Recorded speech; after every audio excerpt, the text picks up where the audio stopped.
One of the things that comes up with the Beds by George rigid side bed, or really any rigid side bed, is how important it is to make sure that the frame is square so that everything works correctly.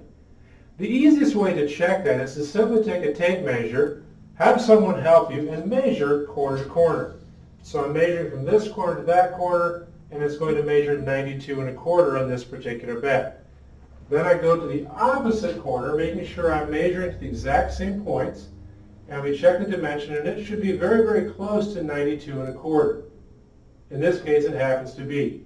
That way we know this bed is completely square. If it were to be out of square, you can loosen the corner post, shift the bed, and move it around until it is actually square. And again, that's very important so the bed operates correctly and you're not putting corners and other things under strain.